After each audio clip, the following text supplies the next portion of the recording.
So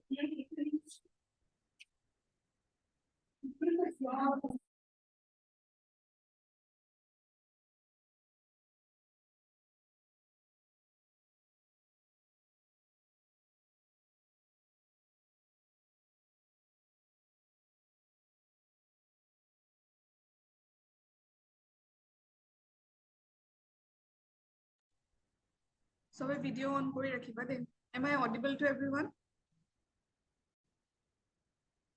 Yes, ma'am. Videos on kori thoba.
Good evening, sir. Good evening Ankita. Sir, ভালে আছে? ভালে আছো ভালে আছো, তুমি ভালে আছা? Sir, ভালে আছো।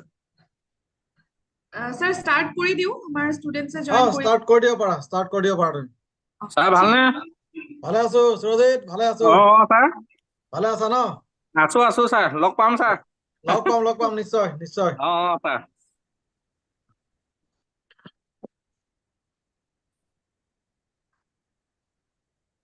Good evening and warm greetings to everyone present here. I, Ankika Datta, on behalf of the Department of Economics, Korngow College, welcome you all to this special lecture on development processes. Today we have Dr. Pranjal Pratim Buragohai sir with us, who is an associate professor and head in the Department of Economics, Dibrugarh University. He has an expertise in the field of development economics with particular interest areas as human development, regional economic development, etc. We welcome you, sir, to Korngow College, and we are hopeful that this session will be fruitful for our students. And without much ado, I would now hand over the session to you. Okay, thank you Ankika. So today actually I would like to discuss something about globalization. Then another issue relating to globalization is global plutocracy and the rise of middle class. So basically that is the topic that I would like to deal with. So let me share my screen. Okay.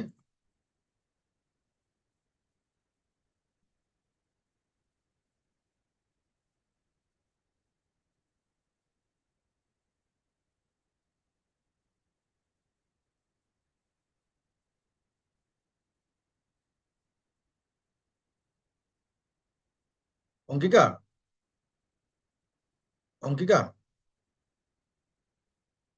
Hello, Ankika. So, is there any option? Is there any option for sharing my screen? Sir, I have already made you the co-host, so I think you can share your screen. So that is not coming actually.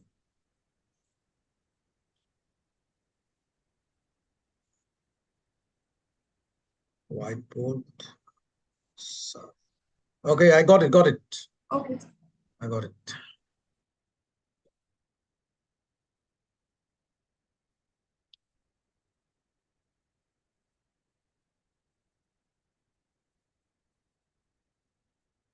So my topic of discussion is globalization, the rise of the global middle class and global plutocrats, and some other issues relating to globalization, then global middle class as well as to global plutocrats.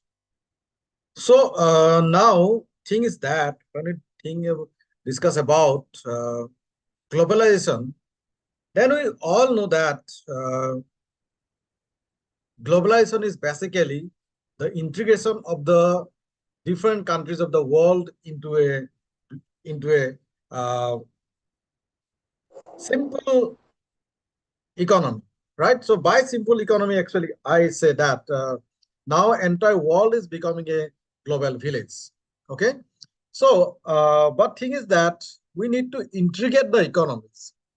Now, question is, how can we integrate the economies of different parts of the world?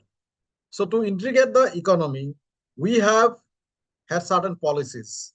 We have the WTO regime, right? So under WTO regime, now we all become the people of open era. That means now we are living under globalization, right? So, but thing is that how this globalization is beneficial for the people. So benefits of globalization varies from people to people. Okay.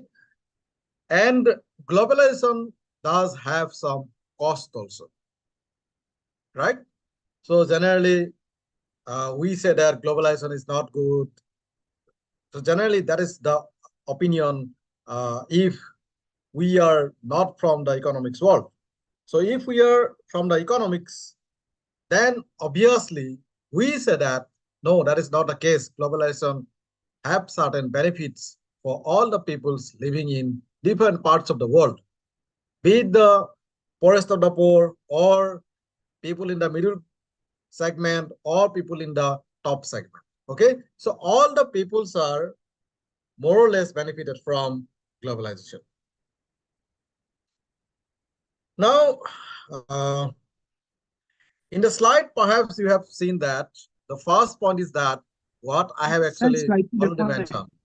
Huh? Slide is not visible. Yes, sir. Your slide is not visible right now. Okay, so is it visible? No, no, sir. Okay, let me to share it again. Okay.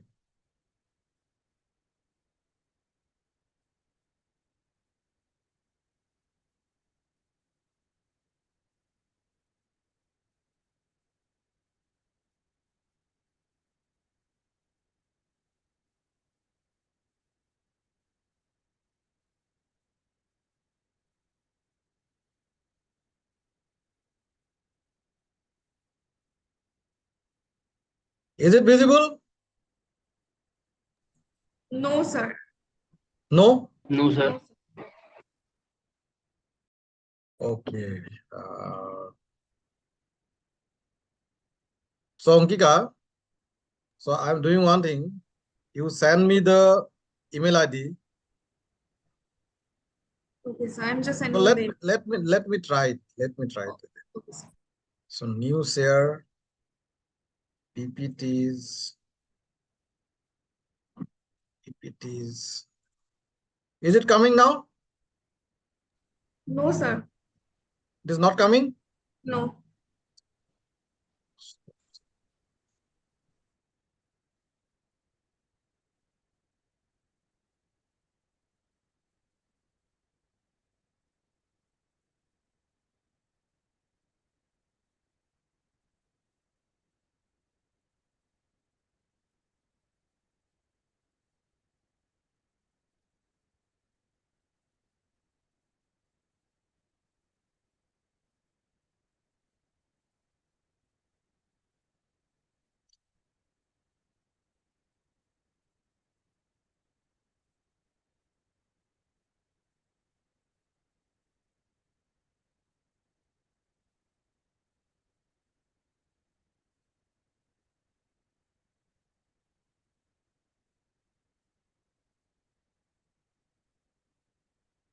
Is it now coming?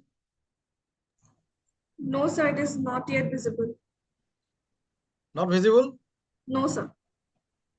But here it is shown that you are screen sharing.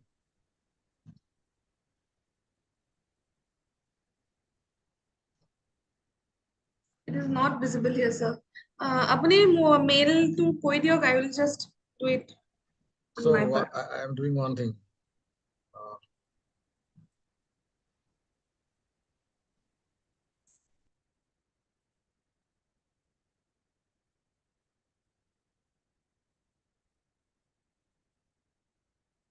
তুমি মেইলটো পঠাই দিয়াচোন অংকিকা Oh, sir, মই পঠালো আপোনালে। WhatsApp কৰিলা নি Oh, WhatsApp কৰিছো।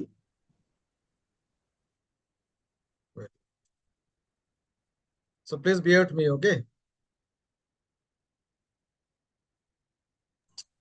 No issue, sir.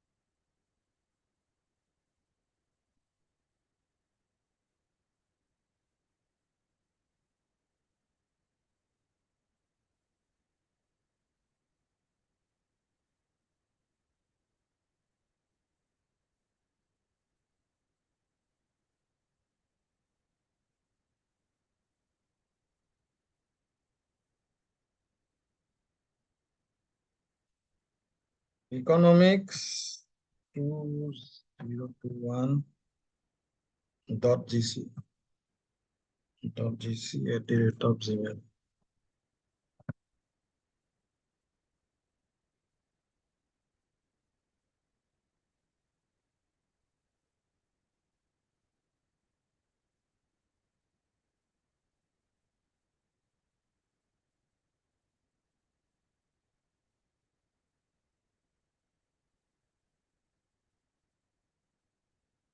Ankika, I have just sent.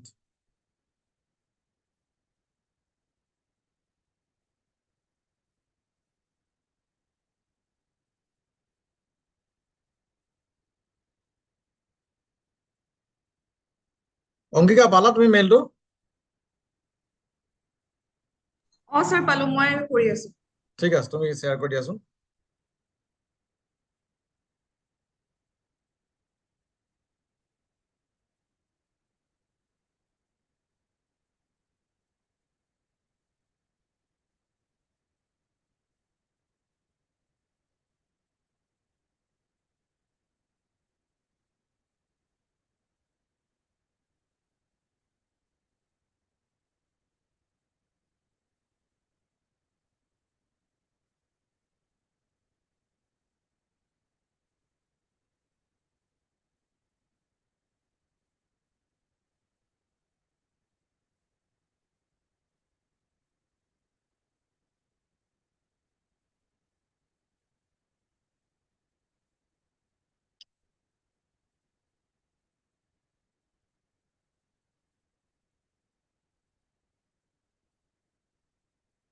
So, okay, dear students, let us start again. So, today's topic of discussion is globalization, the rise of the global middle class and global plutocrats and other issues. Okay. So, we all know that what is meant by globalization and how globalization is affecting different people differently, right? And when you think about globalization, of course, generally, if we are the layman, then we believe that the benefits of globalization are less as compared to the cost, right? So we generally scold that we have some problems and all these problems are attributed to globalization, but things are not like that. Globalization has some kind of benefit to all the sections of people living not only in India, but also in the different parts of the world, right? And globalization does have some benefit, especially to the middle class people as well as to the people who are at the top of our income distribution, right? So the people who are in the top of the income distribution, so these peoples are called as the global plutocrats, and the people who are in between top and bottom, so those people are called as the middle class people. But thing is that it is very difficult to define precisely what is meant by middle class people, right? So if we think about the gains of globalization, then we must say that that is not evenly distributed. Okay, so মানে গ্লোবালাইজেশনৰ যিটো benefit বা গেইনছ সেইখিনি evenly uniformly distribute কৰা নাই across the people, right? And when you think about who are the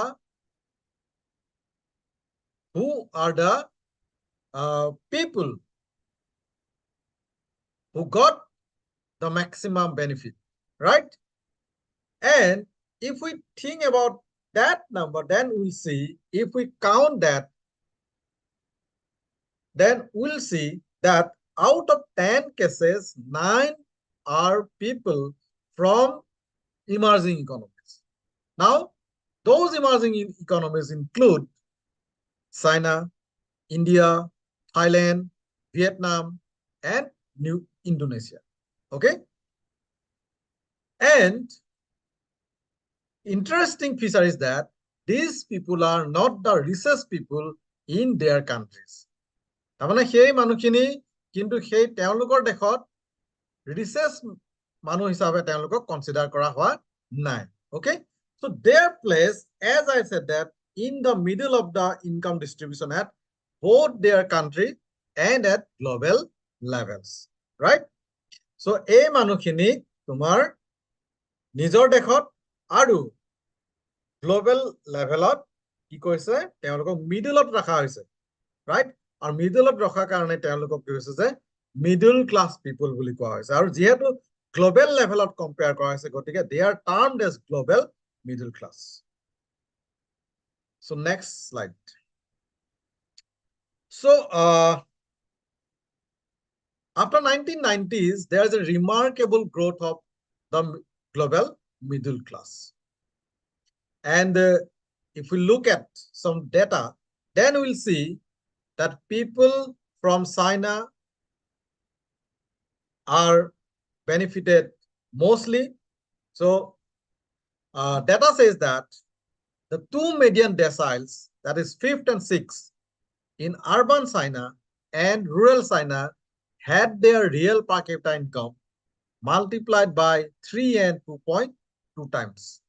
And that is in between 1998 and 2008. So that means there's a substantial increase in real per capita income of the people of China, and especially the urban China. So their income increased by 3 times, and also the income of the middle class people, rural people of China, that is increased by 2.2 times. Okay, and so similar is the case for urban income of median urban incomes of Indonesia also. Their income also almost doubled. But if we talk about the rural people, then their incomes increased by 80%.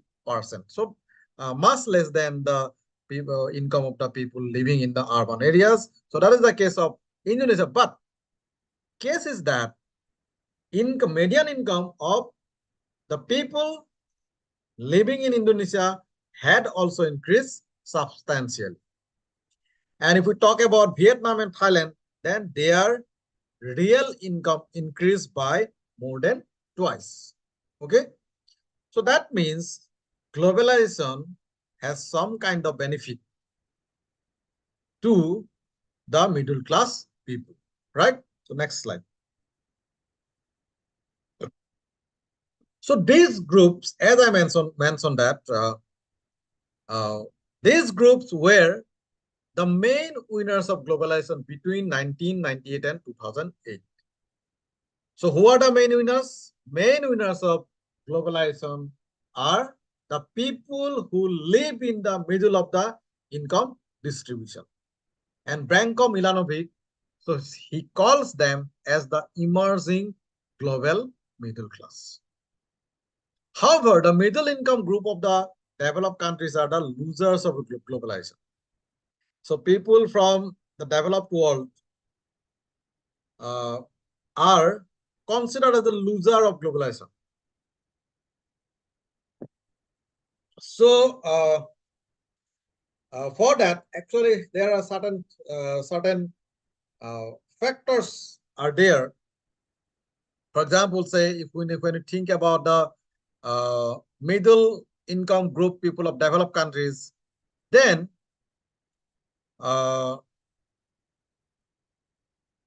we can attribute one factor. So that factor is the brain drain that is taking place from the from developing countries like India to some of the developed countries of the world. That means these highly skilled people from the developing world migrated to the developed world, and the people who are from the middle income category, so their jobs are actually taken away by this new set of immigrants, right? So therefore, they are the loser.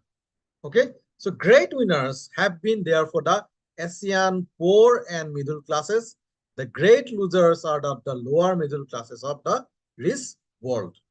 Okay, so এই যে আমাৰ কিছুমান skill মানুহ যে Gucci গ'ল, এই skill মানুহখিনি তাত recruitment পাই গ'ল, recruitment পোৱাৰ লগে লগে তাৰ যিখিনি সেই মিডল ক্লাছ মানুহ আছে, সেই মানুহখিনি কি হ'ল, মানুহখিনি তোমাৰ তাত জব নাইকিয়া হৈ গ'ল, কাৰণ এই মানুহখিনি কম পইচাত as compared to the wages that supposed to be paid to the native people are much higher than the wages to be paid to the migrant laborers, workers, right? So migrant worker কমকে wage দিলো হব, কিন্তু যদি native people হয় তেওঁলোকক wage to বেছি দিব লাগিব। so সেইকাৰণে কোম্পানিজ বিলাকে কৰে কি, এই এছিয়ান কান্ট্ৰিজ বিলাক যিবিলাক স্কিলড হয়, যিবিলাকে মাইগ্ৰেট কৰে, সিহঁতক চাকৰি দিব, right? So because the companies are motivated by profit maximization, they want to maximize their profit. Okay, so next slide.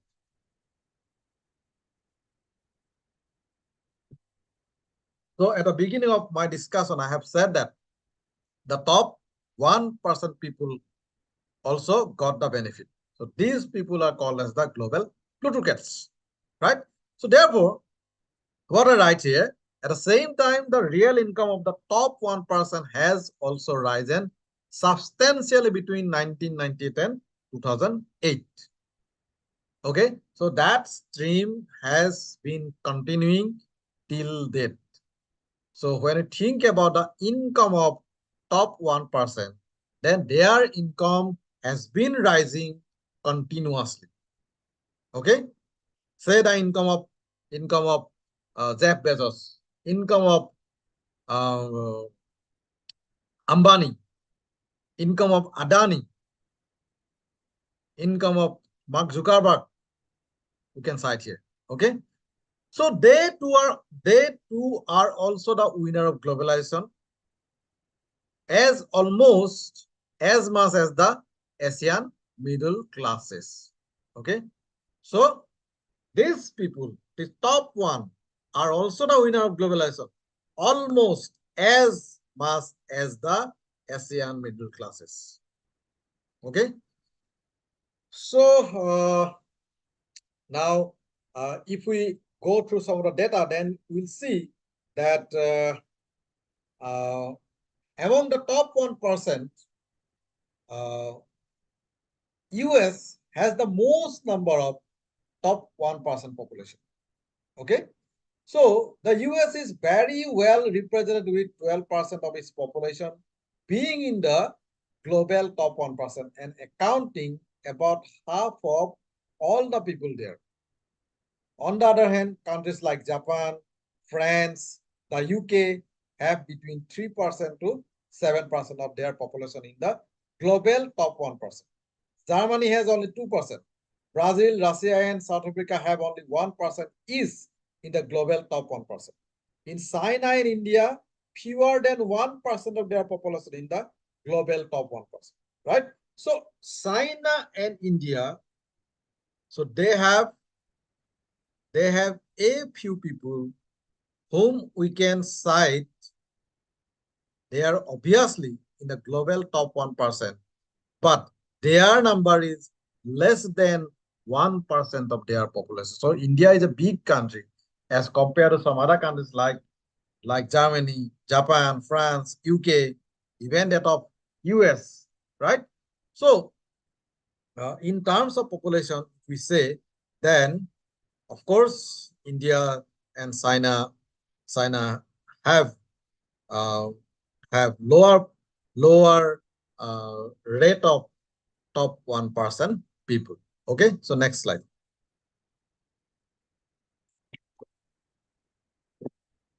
So now coming to the real global plutocrats. Now, who are the real global plutocrats? So these are the billionaires.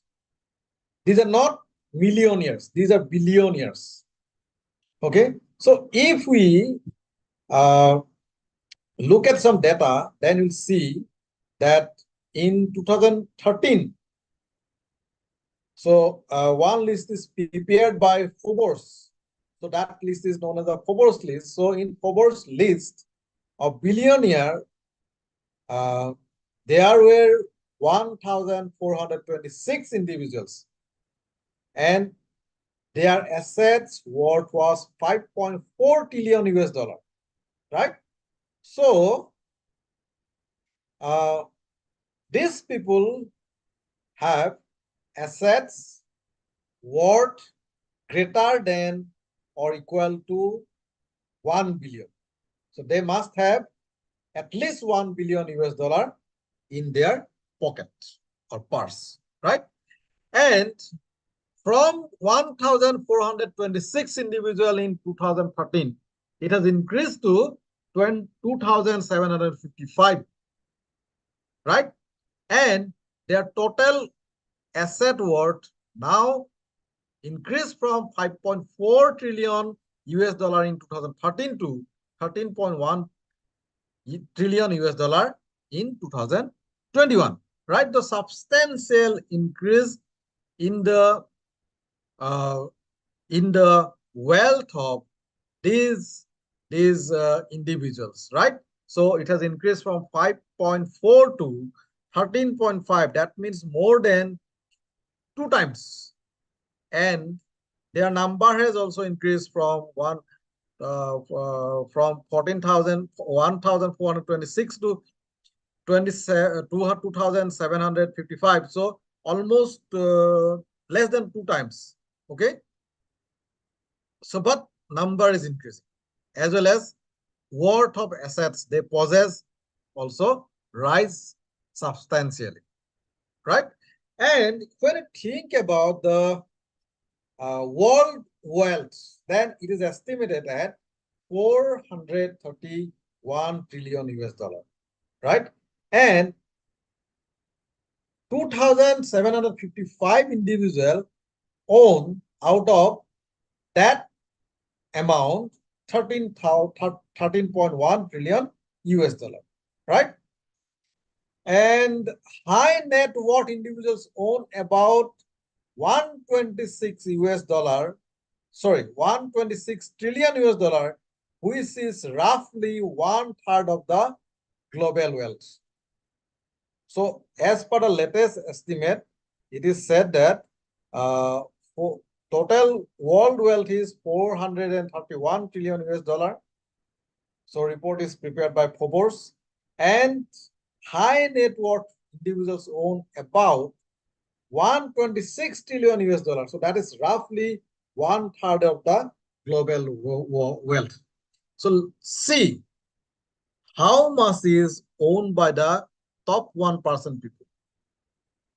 So that is a huge one, right?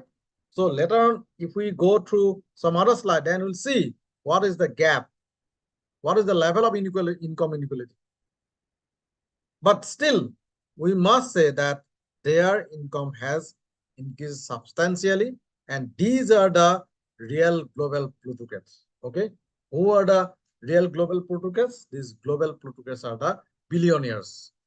Next slide. So you see, this is one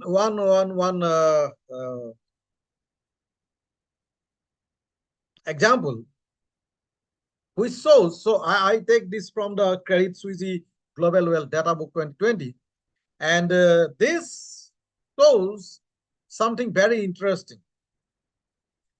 So you see, so that is for 2019, and the global adult population and share of total wealth by wealth group. So you see, under 10,000 US dollar, population share is approximately 53%. How much they own? How much they own? They just own around 1% of the total wealth. Okay. In between 10,000 US dollar and 1 lakh US dollar, population share is approximately 33%. Approximately 33%. They own roughly 13 or 12, more than 12% of the wealth, global wealth. Then you see, in between 1 lakh US dollar and 10 million US dollar, 1 lakh, 1 to 10 million US dollar, 1 to 10 million US dollar. If you look, now the population share is reducing, but wealth share is increasing. Okay. So first case, under 10,000 US dollar, population share is roughly 53%. Okay. They own hardly 1% of the wealth. Right. Now you see, population share is declining for the people whose income is in between 1 million to 10 million, right? 10 million US dollar. So their population is roughly 11 or 12%. 11, say 11%, okay? So their wealth is 40%, 40% like that. 40% like that, okay? And remaining 1% population, you see, remaining 1% population. How much they own? How much they own? They own 43% of global wealth. 1% of the population own 43% of the global wealth. Just see, 53% of total population hardly own 1.5 or 1. Above, just above 1% of global wealth, and 1% of the population whose incomes are greater than 10 million US dollar. So their wealth is approximately 43% of the global wealth. Okay, so you see the gap, you see the level of income, right? So next slide. So this is the explanation actually I have given already. So just I read it, okay? Again, according to the Credit Suisse Global Wealth Report 2020, the world's richest 1%, those with more than 1 million, own 43.4% of the world's wealth. Their data also shows that adults with less than 10,000 US dollar in wealth make up 53.6% of the world's population, but hold just 1.4% of global wealth. As I mentioned that it is just above 1%, okay? So it is 1.4% of the global wealth, and individuals owning over 1 lakh US dollar in assets make up 12.4% of the global population, but own 83.9% of global wealth. Credit Suisse defines wealth as the value of a household's financial assets plus real assets. So principally housing minus their debts. Okay. So I made one mistake. So that is which relate to 1 million. So that is not actually million. 1 lakh US dollar. Instead, you have to say 1 lakh US dollar to 10 lakh US dollar. Okay. Other people have the income above 10 lakh US dollar. Okay. So next slide. So this is the slide that shows the share of wealth held by the ultra-rich dwarfs, their share of the world's population. So that is the figure for 2021, right? Ultra-rich dwarfs. So now we are not talking about the people whose income is above, say, 10 lakh US dollar, right? Or 1 million US dollar. Not like that. Now we are considering the people whose incomes are above 1 million US dollar, right? So we are considering from 1 million US dollar to 4.9 million US dollar first.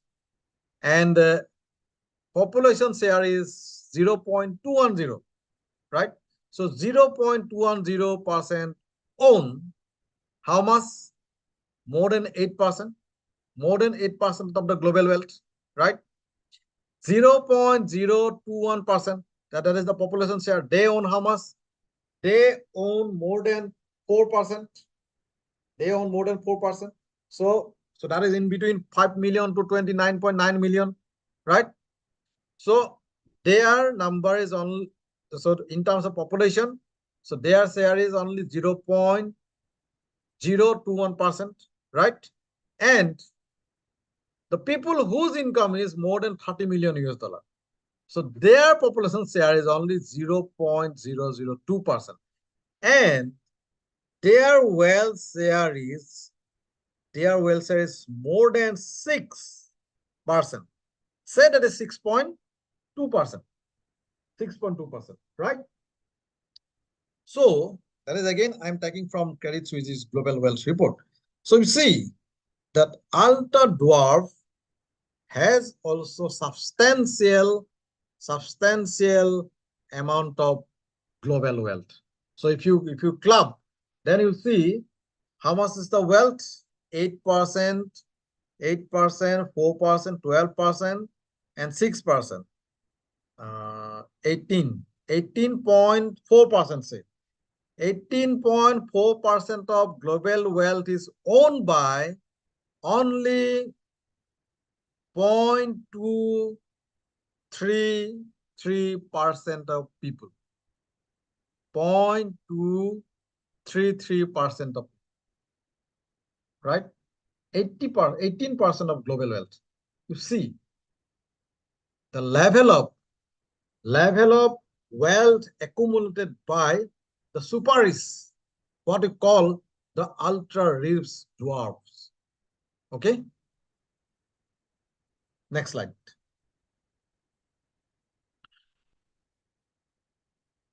So, in this particular slide, I'm trying to actually explain the previous slide. So, ultra high net worth individuals, the wealth management industry is term for people worth more than 30 million US dollar, hold an astoundingly disproportionate share of global wealth. These wealth owners held 6.2% of total global wealth, yet represent only a tiny fraction, 0.002% of the world population. That is based on the Institute for Policy Studies and Analysis of Capgemini and Credit Suisse Wealth Data and Census Bureau Population Estimate. So you see how much of the wealth is owned by a very tiny fraction. Okay, so next slide. So so this is about the 10 men and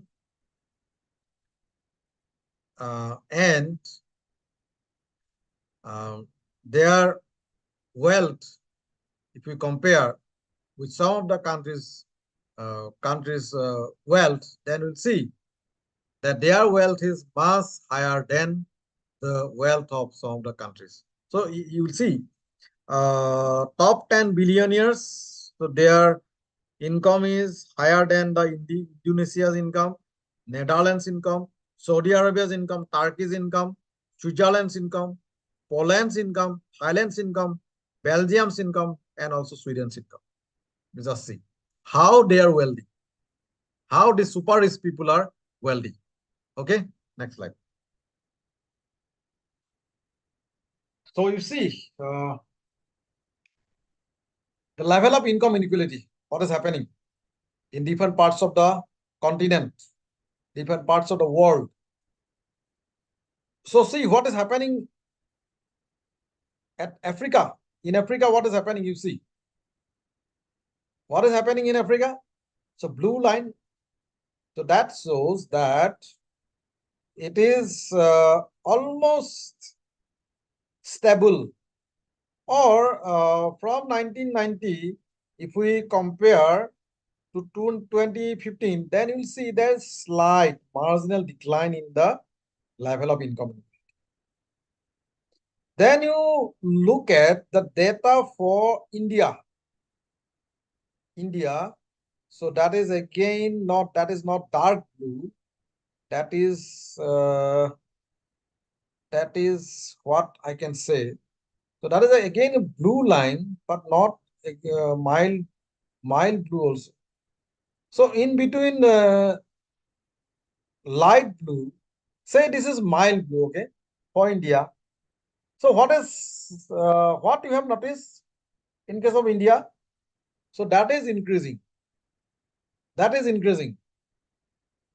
India's income inequality has increased from 1980 to 2010. Okay. After that, it remains more or less at same level. Okay.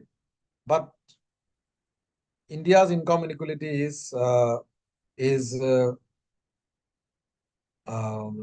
not at moderate level. Rather, you can say that it is in the higher side, right? So now coming to the light blue, that is for US and Canada. What is happening? So from 1980 to 2015, if we compare, then you see it is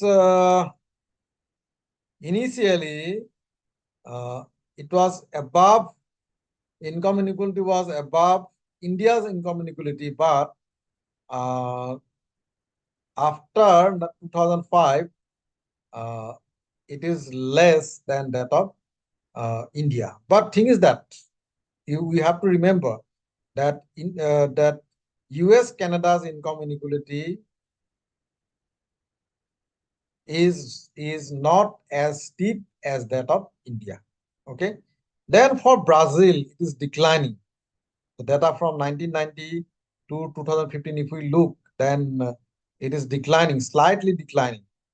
And for China, again, that is increasing. And after 2010, it starts declining. It starts declining. And income inequality in China is less as compared to India. Okay. Then coming to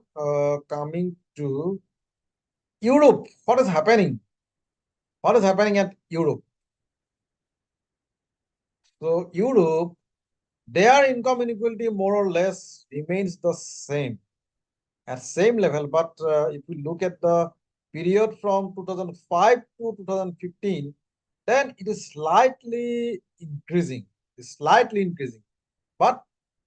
But this is well below the inequality level of other countries. So when you think about the level of income inequality of Europe, why income inequality in Europe is less as compared to that of the other countries of the world?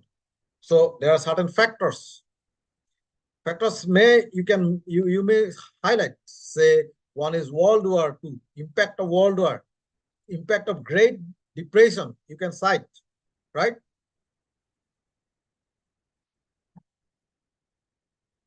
And now coming to Middle East, what is happening at Middle East? So Middle East, this is Middle East, this is declining. Middle East, it is declining. And Russia, what is happening? Russia from peak, it starts declining. So around 2009, 2007 or 2008, like that, it is 8. It is the peak. Then after that, it starts declining. Okay, so this is the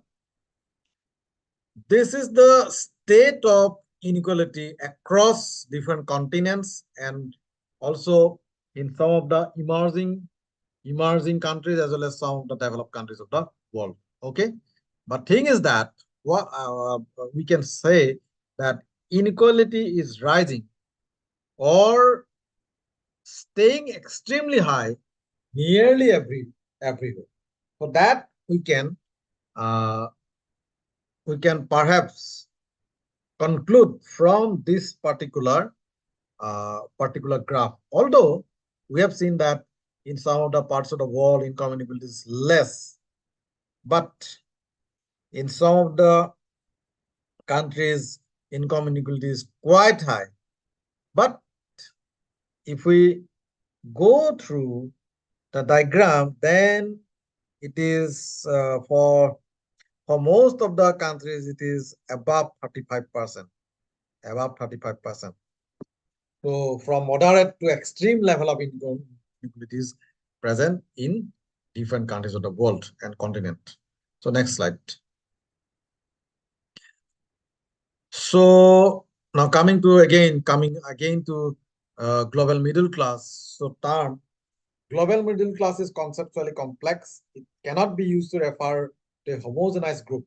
So as I have mentioned, its exact meaning is bound up in the focus of the individual study. In view of this acknowledged complexity, it is significant that all studies point to an increase in the size of the new middle class, irrespective of the definition employed. So some of the definitions are there given by different economists, right? But thing is that income of some of the people has increased significantly. So next slide. So one definition, so that is for Asia. So for Asia, the people who live in between $2 to $20 per day, so they belong to middle class, right? And as per the Asian Development Bank report, Asia's middle class has grown dramatically relative to those of other regions in the last 2 decades, more than doubling to 56% by 2008. So this is true, right? Then one study said that China and Vietnam have far exceeded the progress made by many other countries, increasing their middle class by 60% during the period. Martin Ravelion, he defined that middle class people are those people whose income is above $2 but less than $13 per day, right? And 15% of the Chinese population belong to the middle class in 1990, and by 2005 the proportion had risen to 62%. So you see, in the 1990 their size was only 15%, but by 2005 it has increased to 62%. So tremendous rise in the number of middle class people in China. Next slide.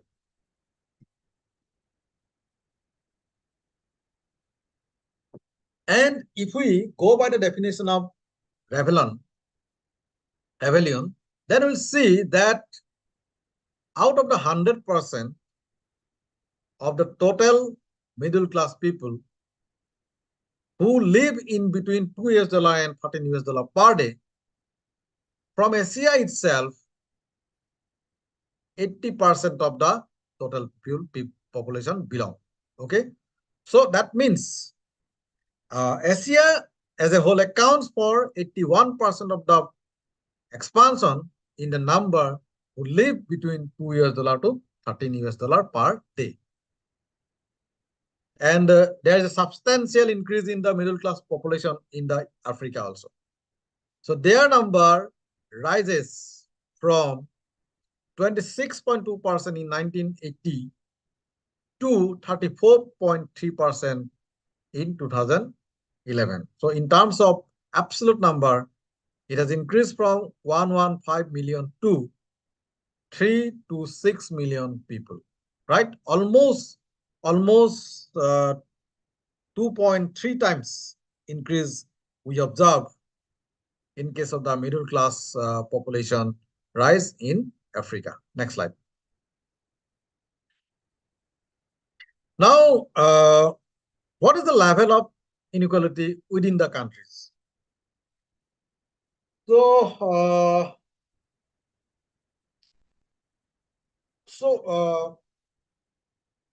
inequalities are not only between the countries.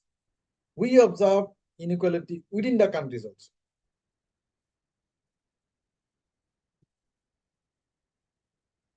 So,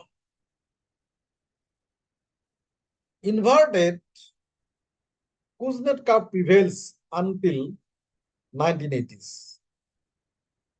But if we look at after 1980, then we see that it has disappeared and transformed itself into a upward sloping curve. And this increase in inequality in the US, the UK, and even in fairly egalitarian countries like Sweden and Germany is simply incompatible with the Kuznets hypothesis. So now thing is that why in some countries we experience inverted Kuznets curve. Okay, so inverted U-shaped Kuznets curve you probably have gone through. So as per that, you have noticed that in the with the introduction of economic growth, income inequality starts increasing, right? At the initial stage of development, income inequality starts increasing, then it reaches the peak. After that, it starts declining. মানে income inequality to economic development আৰম্ভ হোৱাৰ লগে লগে বাঢ়ি যায়। এটা সময়ত গৈ পেলাই সেইটো পিক হয়, পিক হোৱাৰ পিছত সেইটো গ্ৰেজুৱেলি কমি যায়, ৰাইট? সো বিভিন্ন ধৰণৰ কাৰণ আছে। কিছুমান কান্ট্ৰিজত so আমি যেতিয়া Kuznets, if we go through the Kuznets inverted U curve hypothesis, then you'll see what are the reasons and why income inequality has fallen in some of the countries of the world, say especially in the developed countries of Europe. Why that is happening? So as I mentioned already that there are two factors. One is the Great Depression and other is the Second World War. So as a result of these two factors, there was a substantial decline in the income of the people who are living in the urban areas, right? So that helps to reduce the gap between the people who live in the interior parts of the country or rural area or urban areas, right? So gap has reduced in those countries, right? But in some countries like India, or in if we think about the developing countries of the world, then you will see that income inequality at the initial stage of development is as per the inverted U hypothesis of the Kuznets, right? But as a whole, if you look at that, then you see that is not a empirically valid hypothesis. Empirically valid hypothesis. Some of the empirical studies say that that is a valid one, but especially if we look at after 1980s, then that is not a valid one. Even if the countries which are considered to build inverted hypothesis of Kuznets or the time considered for the study, those are also not the normal time. Because during that time, some of the countries were witnessing Great Depression and also had the experience of the Great World War. Okay, Second World War. Next slide. Then some of the explanations are also given why income inequality has risen. So one is skill bias technical progress as proposed by, so that is proposed by Timbers and Goldin and Kurtz. Skill bias technological progress. You see, now the technical progress is taking place. But if we look at the nature of technical progress, is not towards the semi-skilled person. These are the progress which are taking place for the skilled person, right? So skill bias technical progress. Then like Kuznets, Tinbergen also viewed that with the development inequality will fall, but this is not happening. This is not happening in most of the countries of the world. In developed countries like the countries of Europe, that is happening. So largely attributed to Second World War and Great Depression. But impact of those, the Great Depression and Second World War was not as high as that of Europe to in the developing countries of the world, right? So Piketty, in his book Capital in the 21st Century, displaces the Kuznets theory. So he vehemently criticized the Kuznets theory, and he said that this is not a valid one. This is not valid at all. Okay, so with development, inequality will fall as proposed by Kuznets or Tinbergen. So this is not valid. Okay, and Piketty argued that a fall in inequality between 1980 to 1980 was a special and unusual event driven by the political process of wars, taxation to finance wars. So war finance, that plays a major role. Socialist ideology. So many countries are also the follower of socialist philosophy. And also the movement, socialist movement. And economic convergence. Economic convergence is very important one. So as a result of economic convergence, so that kept the growth rates of wages above the growth rate. Okay, so that is from incomes from property. Okay, so income convergence to economic convergence took place in many countries. As I mentioned, the case of European countries, right? From income for rural people as well as for urban people. Okay, so as a result of war finance, that means taxation to finance wars, to taxation to the rich people. So that has also reduced the level of income inequality. Okay, so socialist ideology, that means provision of equal treatment to all the people living in a particular country, right? So those are some of the reasons why there was a reduction in income inequality between 1918 and 1980. So in 1917, Bolshevik revolution took place, and after that, economic planning came. Economic planning came after 1917 Bolshevik revolution. Okay, so economic planning is one of the important tools through which many countries actually started their pace of development. Okay, so economic planning is a good tool. That is not a bad one, right? So China's development history is relating to their economic planning. Russia's case is same. European countries' progress is due to Eastern European, not all the European countries.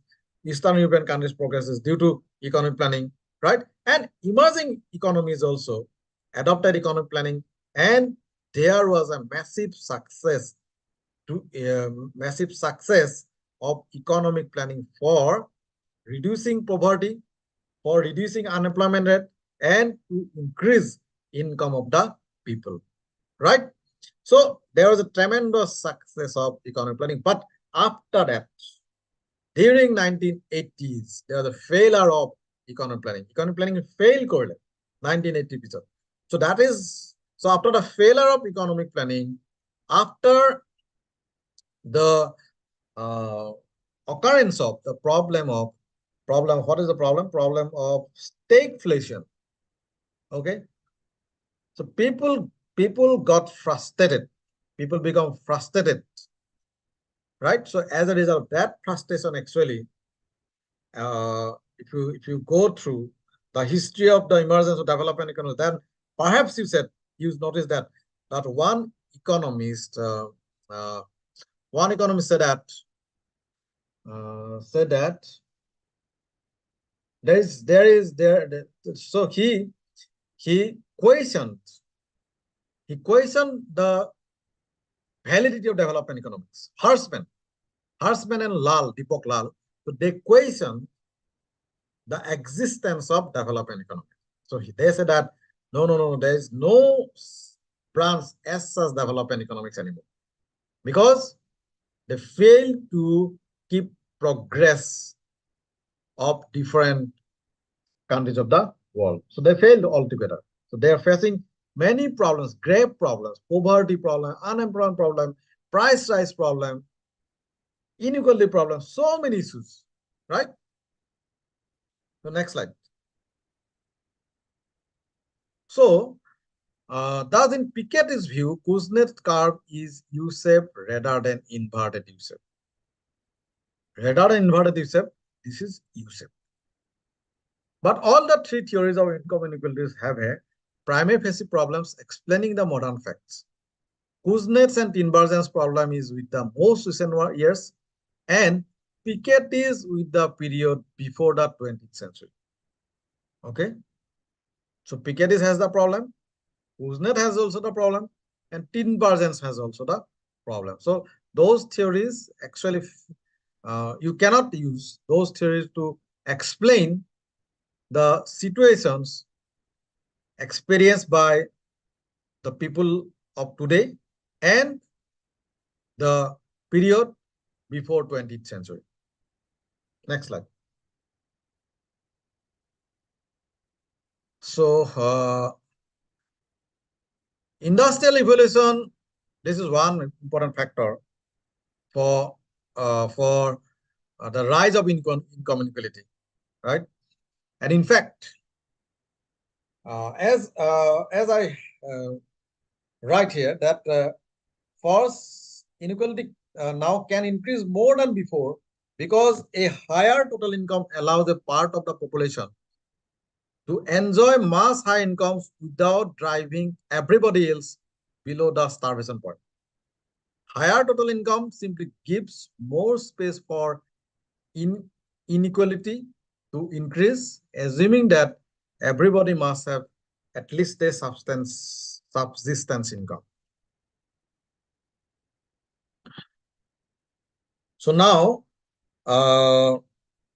income inequality is more than the past. So this is perhaps one of the expansion. Next slide. So secondly, after the industrial evolution, inequality and mean income entered into a relationship that was absent before when the mean income was fixed. So after industrial revolution, we noticed that income of some people had increased at much faster rate as compared to some other people, right?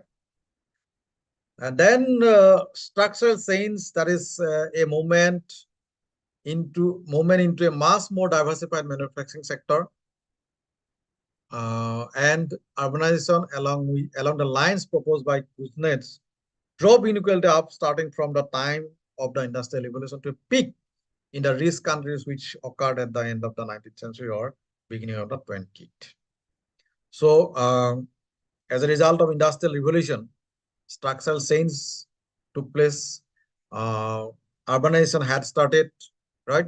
And as a result of structural change, as a result of that means structural change means moving from, say, agriculture to manufacturing, right? Those people who engage in the manufacturing sector, so their income had increased much more than that of the people who are engaged in agricultural sector, right? And people who live in the urban areas with skill, so their income has also increased much more than that of the people who live in the rural area or urban area. Okay. So next. So after that point, again, as proposed by Kuznets, inequality decreased as the supply of more educated labor and the demand for redistribution increased. Now people are becoming more educated, more skilled, right? And demand for redistribution has also increased. And return on capital, which was always closely associated with higher inequality, went down. Return on capital went down, right? So this was a benign mechanism. So that is the resulting from economic and demographic process that reduce inequality. But there was also a malign mechanism consisting of wars and revolutions that pushed inequality down in the rich countries after World War I. Right? So some of the factors which are benign and some of the factors which are malign. Okay? So malign mechanisms are there and benign mechanisms are there. So benign mechanisms that as a result of that mechanism also income inequality decrease, and as a result of malign mechanism also income inequality reduce. Okay, next. So after 1980s, so that is the second technical revolution, and that is characterized by some of the remarkable changes so that were taking place in the field of information. So we have the information technology. Then we have had the globalization and the rising importance of heterogeneous jobs in the service sector. So this revolution is just like the industrial revolution of the 19th century. Okay. And that has widened income disparities again. Right. So after 1980s, due to second technical revolution, you can say that due to second industrial revolution, income inequality had started to rise. Okay. And this increase in inequality happened in part because the new technologies strongly rewarded highly skilled labor, drove up the share of and the return to capital, and increasingly opened the economies of rich countries to competition from China and India. The structure of demand and thus of job moved toward services, which in turn were suffered by less qualified and worse paid labor. On the other hand, some service sector jobs, as in finance, were extremely highly paid. This widened wage and ultimately income distribution. So after 1980s, we witnessed the second industrial revolution or second technical revolution, and that has made some remarkable changes. And people who are highly skilled, the demand for those people had increased, and their income, their wage had increased much more than the wages of the semi-skilled person or unskilled person. In fact, the wage of the unskilled person either remain at stagnant level or reduce. Okay. So next, or it has increased slightly only. Next. So what pushes inequality down in pre-industrial societies? I think I have had some of the discussion already. So I just read it. Okay. If it is not income change or structural transformation that push income inequality down, up or down in the pre-industrial societies, then what is it?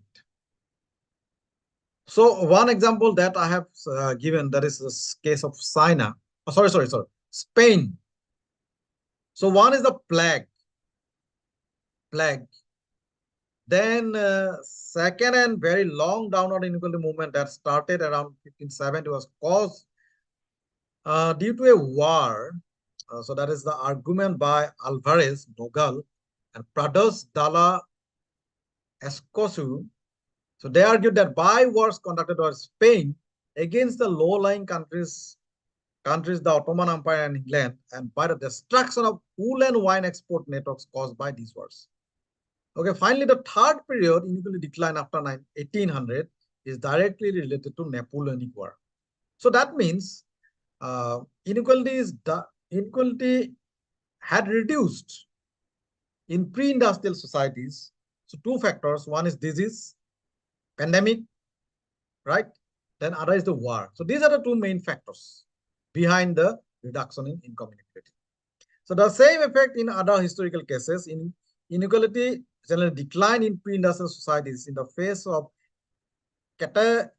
cataclysmic events like plague, wars, and revolution. So revolution is another thing. Okay. Say, for example, French Revolution. Next. I just read it. Inequality expands and contracts in pre-industrial economies against a broadly unchanging mean income driven by accidental or exogenous events such as epidemics, discoveries, or wars. Absent are the endogenous factors of economic development that we in the modern era assume to be the forces that affect inequality. So this is the repetition. Next.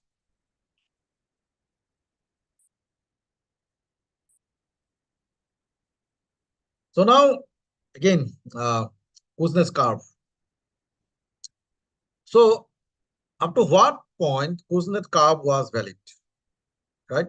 So first Kuznets curve in technologically advanced societies, that is the countries with rising mean incomes, lasted from the beginning of industrial revolution to approximately 1980s. This long period of some 115 years involved, as we have seen, an increase in inequality, peaking variously between the late 19th century and the early 2010, then decreasing more or less continuously during the next 70 to 80 years. Thus, the upward and downward portions seem to have lasted approximately the same amount of time, right? So, Kuznets hypothesis is valid for more than approximately for 150 years. Next slide.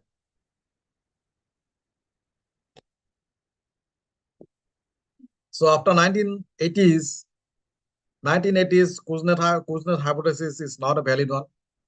The income inequality starts again decreasing because of the one factor is because of the second industrial revolution, or what you can say that second technological revolution, right?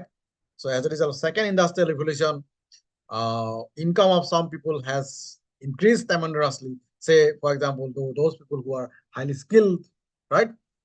So like the first wave, it is the product of the technological innovation and change of the substitution of labor by capital.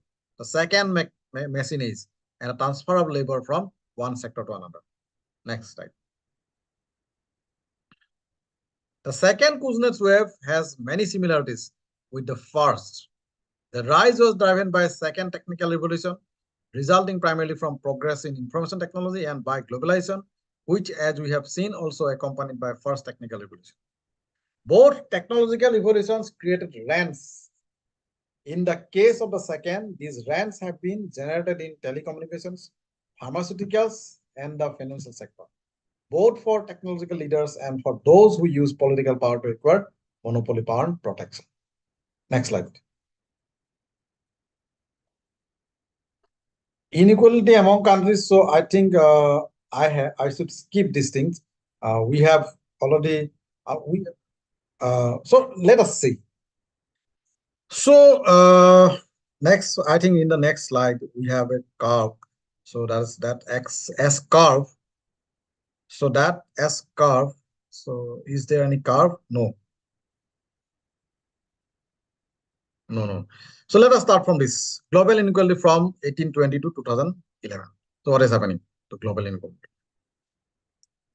So as per the estimates made by Borzinon and Morrison, so their estimates so that global inequality for the period 1820 to 1992,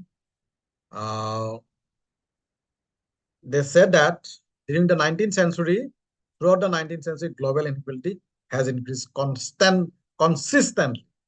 Okay, and that is driven by increase in mean incomes in Western Europe, North America, and Australia, while the countries in the rest of the world, especially India and China, were either stagnant or in decline. Okay, so in some parts of the world, mean income has increased very fast, and some other parts of the world, it has declined or it remains stagnant. Okay, next. From the next, what we can say that from the late 1980s to approximately the turn of the 21st century, the level of global inequality has relatively constant, oscillating slightly above 70 Gini points. And since approximately 2000, there have been unmistakable signs of a decrease in global inequality. A successive year for which we have the data, broadly the same household survey from the same set of countries, exhibits a slight decline in the Gini coefficient. Next. So some of the caveats we have to consider.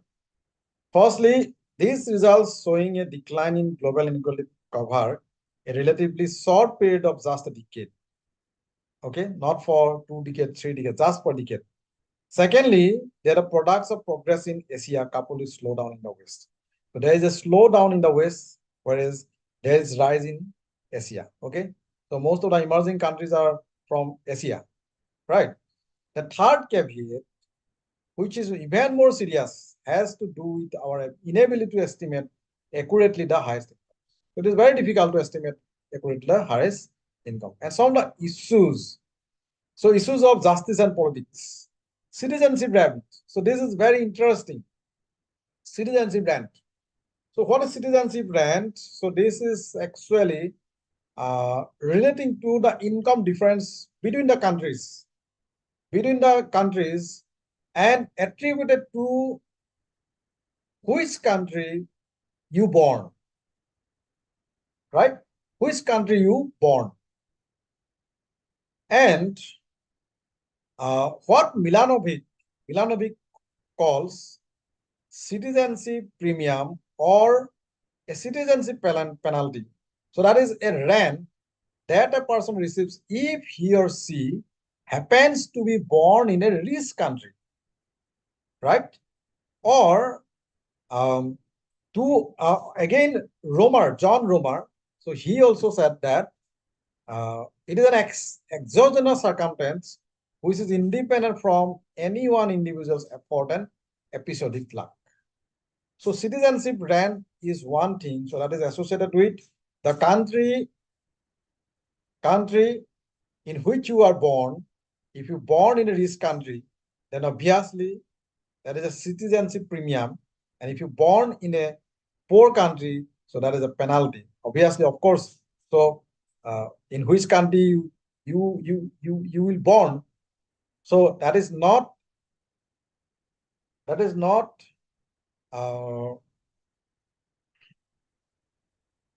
you cannot have the choice. You cannot have the choice. So that depends entirely on luck. Okay. So this is citizenship grant. The second. Okay. Next. So again, there are some issues relating to the equality of opportunities. So opportunities are also not equal across the countries of the world, right? So this is with respect to basic amenities. It may be relating to housing. It may be relating to access to education, access to healthcare, or even relating to employment opportunities. Okay, next.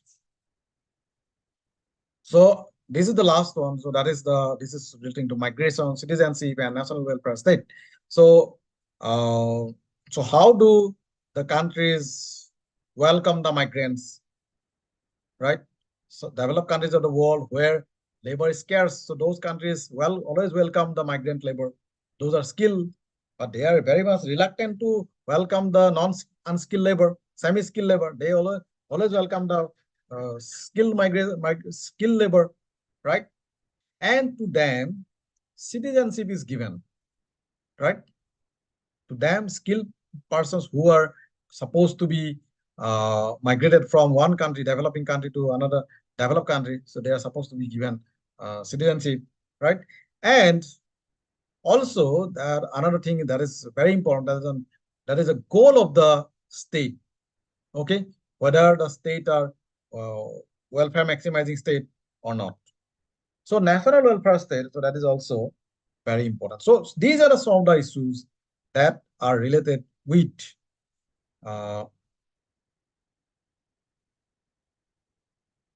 hello, Angika. Yes, sir. Okay. So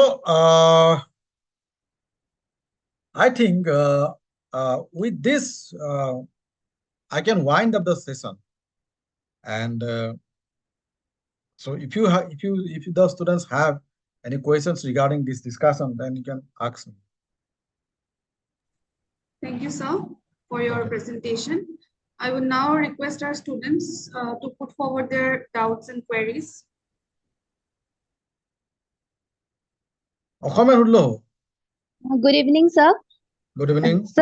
Sir, my question to was, what are the factors behind the rise of global middle class and global plutocrats?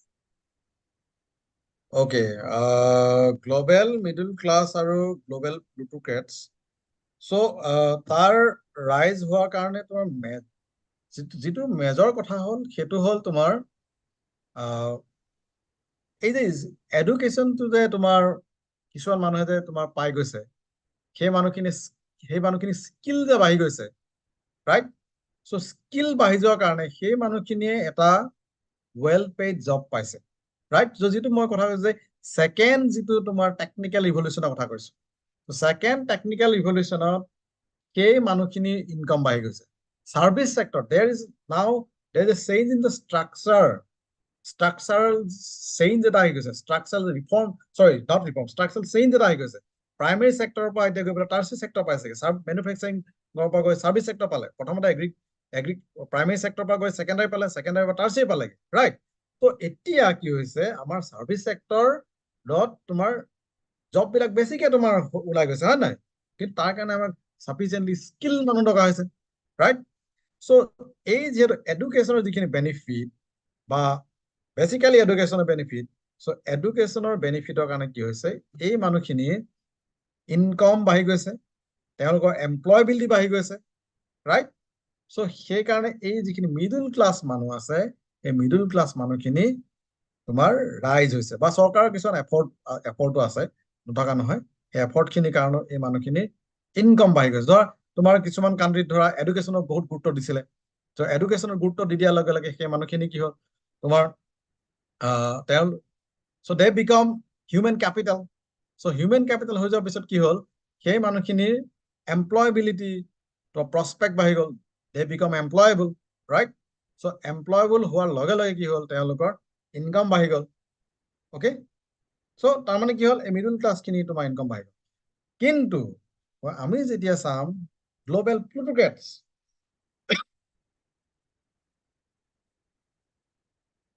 so plutocrats, so আৰু এটা গ্লোবেলাইজেশ্যন দেই, গ্লোবেলাইজেশ্যন is a major factor. গ্লোবেলাইজেশ্যনৰ কাৰণে কি হ'ল আমাৰ গোটেই economy বিলাক open up হৈ গ'ল। Open up হৈ যোৱাৰ কাৰণে আমাৰ এতিয়া কি হ'ল এই যিটো আমি অপৰচুনিটিজ, জব অপৰচুনিটিজ বাঢ়ি গ'ল, ৰাইট? চ' আগতে ইমান অপেন আপ নাছিলে ইকনমিজ বিলাক, অ'কে? চ' ইকনমিজ বিলাক তোমাৰ অপেন আপ কৰি দিলে, অপেন আপটো কৰি দিয়াৰ কাৰণে তোমাৰ বহুত অপৰচুনিটিজ এতিয়া বাঢ়ি গ'ল। আৰু প্লুটোক্ৰেটছৰ কাৰণে কি হ'ল সেই মানুহখিনি কি হৈছে ৱেলথটো বাঢ়ি বাঢ়ি গৈ আছে, কাৰণ ওৱান ফেক্টৰ ইজ গ্লোবেলাইজেশ্যন। চ' গ্লোবেলাইজেশ্যনে তেওঁলোকক সেই দুৱাৰখন মুকলি কৰি দিছে। চ' they have the technology, so' they are the people who are investing for a creation of new and new technology. নতুন নতুন টেকনলজি ক্ৰিয়েট কৰিবৰ কাৰণে তেওঁলোকে ইনভেষ্ট কৰি আছে, ৰাইট? চ' সেই যে টেকনলজিটো তোমাৰ ইম্প্ৰুভ কৰিবৰ কাৰণে তেওঁলোকে পইচা খটাই আছে, গতিকে একৰ্ডিংলি তেওঁলোকে কি হৈছে নতুন নতুন টেকনলজি ডেভেলপ কৰিছে, প্ৰডাক্ট ডেভেলপ কৰিছে, ৰাইট? চ' প্ৰডাক্ট ডেভেলপ কৰি দিয়াৰ লগে লগে তেওঁলোকৰ ৱেলথটো ফাৰ্ডাৰ এনহেন্স হৈ গৈছে। তো আমি সেই যিটো ৱেলথ ক্ৰিয়েশ্যন, সেই ৱেলথ ক্ৰিয়েশ্যনৰ পাৰ্ট হ'ব নোৱাৰো। আমাৰ ওচৰত লিমিটেড এছেট আছে, তেওঁলোকৰ ওচৰত বহুত এছেট আছে, সেই এছেটখিনিয়ে লৈ পেলাই তেওঁলোকে, so if you can create wealth, then you can use your wealth to create further wealth, right?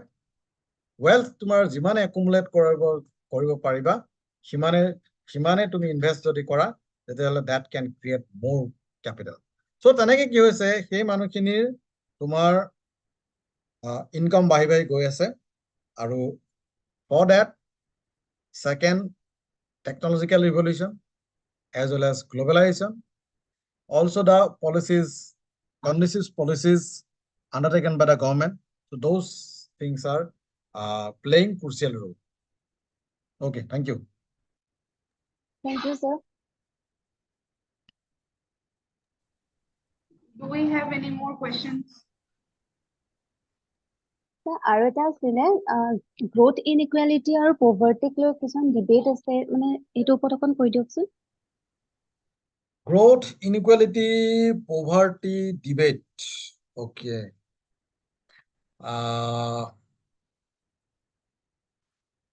So এতিয়া কথাটো হল কি গ্ৰোথ আমি যেতিয়া কওঁ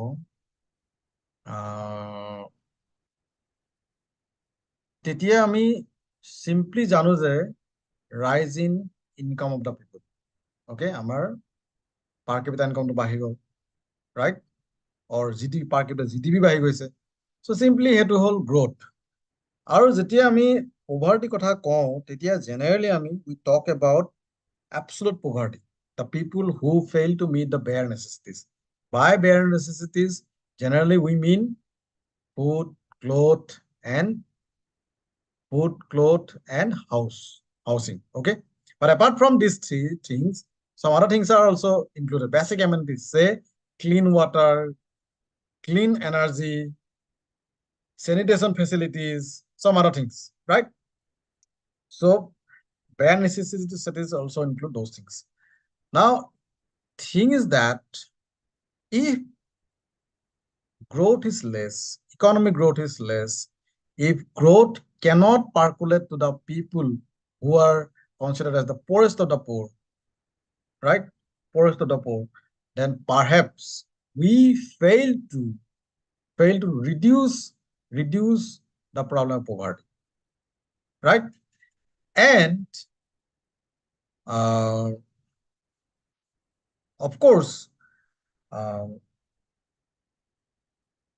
poverty also related to inequality. Poverty or inequality eto olop related hoy ase, mane kiyo hoy ase, the poor people,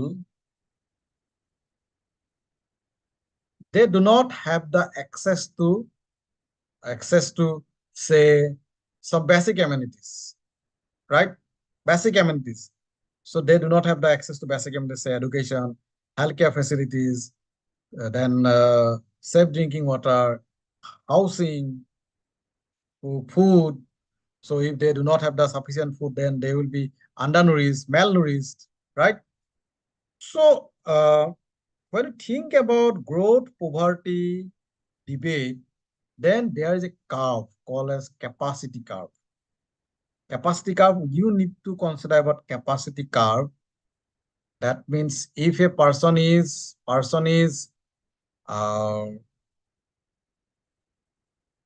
in poor health, then how much he or she can manage to contribute to his or her productivity. Kenake productivity le teo contribute koribo pare, right? Capacity curve dal ase, kiman porimaner teo kaam koribo pare. Jodi teo health to bhale thake tetia hole teo beshi kaam koribo paribo, jodi health beya thake tetia hole teo kom kaam koribo, right? So sei je tomar tat tomar ki hol health to logot tomar poverty to khub related hoy ase. ঠিক তেনেকে তোমাৰ পভাৰ্টিটোৱে কি কৰিব, তোমাৰ poverty যদি হয় তেতিয়াহ'লে অফকোৰ্স তেওঁলোকৰ যদি ইনকামটো ৰেজ কৰিব পৰা নাযায়, এইখিনি মানুহৰ ইনকাম বাঢ়ি থাকিব, গতিকে ইনইকুৱেলিটিটো তোমাৰ বাঢ়ি থাকিব। গতিকে এইখিনি কথা আচলতে মই খুব প্ৰিচাইজলি ক'বলৈ অলপ অসুবিধা হৈছে, because on that particular topic actually we need to discuss a lot. But I can suggest you one thing, that you should follow the book of Deborah Ray for that.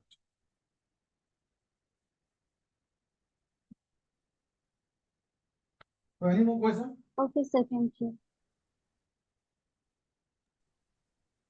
Thank you, Neha. Do we have any more questions? Just 1 minute, huh? Ankika, just 1 minute. Yes, sir. Please wait.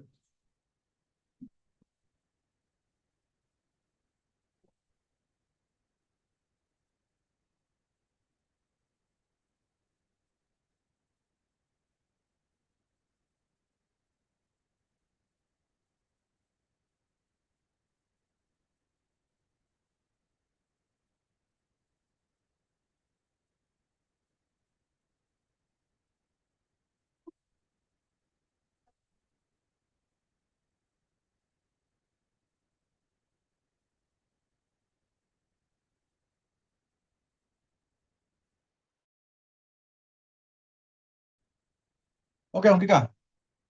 Yes, sir. So, যদি তোমালোকৰ যদি query নাই তেতিয়াহ'লে আমি wind up কৰিব পাৰো আৰু second কথাটো PPT টো share কৰি দিবা অংকিতা হেঁতক Oh, sir, মই কৰি দিম, ঠিক আছে? Awesome. Thank you, sir, for your enlightening lecture, and I'm hopeful that in the next sessions also we'll be here for more such sessions. Thank you.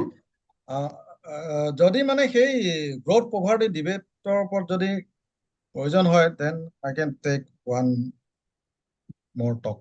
lecture. Okay, sir. Okay, sir. I will coordinate with you by tomorrow. Okay. Okay, sir. Thank you. Thank you, sir. Okay, welcome. Thank you, sir. Thank you, sir. Okay, welcome. Good night.